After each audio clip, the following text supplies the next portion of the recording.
एक बेटा ऐसा भी। माँ, मुझे कुछ महीनों के लिए विदेश जाना पड़ रहा है।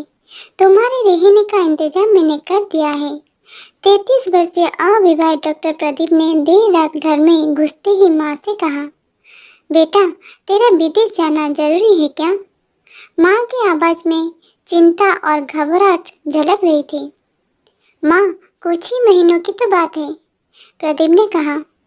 जैसे तेरी इच्छा, रूड़ी हुई आवाज में माँ बोली। और छोड़ आया प्रदीप अपनी माँ ममता को पड़ोस वाले शहर में स्थित एक वृद्धाश्रम में।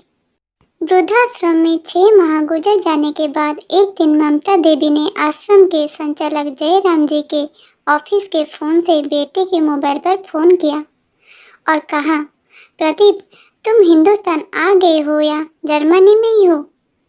माँ, अभी मैं जर्मनी में ही हूँ, प्रदीप का जवाब था।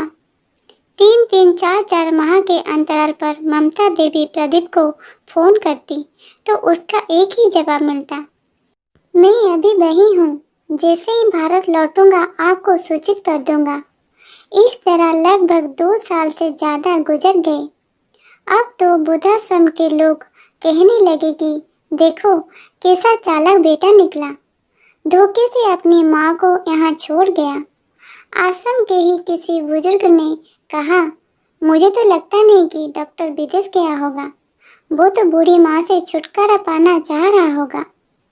3 साल तक आश्रम में रहने के बाद अब ममता देवी को भी अपनी नियति का पता चल गया। बेटे का गम उन्हें अंदर ही अंदर तोड़ने लगा।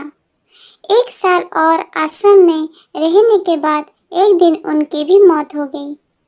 उनकी मौत पर आश्रम के लोग ने आश्रम के संचालक से कहा कि उनकी मौत की खबर उनके बेटे को तो दे दो। हमें तो लगता नहीं कि वो विदेश में होगा, वो होगा यहीं कहीं अपने देश में। इनके बेटे को मैं कैसे खबर करूं? उनको मरे तो 3 साल हो गए। संचालक की बात सुनकर वहां पर उपस्थित हर व्यक्ति हतप्रभ रह गया। उनमें से एक वृद्ध बोले कि अगर डॉक्टर को गुजरे 3 साल हो गए तो ममता देवी से मोबाइल पर कौन बात करता था? वो मोबाइल तो मेरे पास है, जिसमें उनके बेटे की रिकॉर्डेड आवाज है।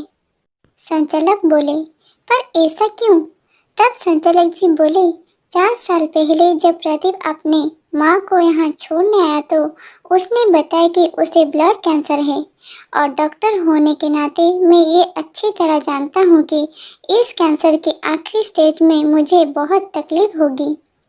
वो तो ये देखकर जीते जी मर जाएगी।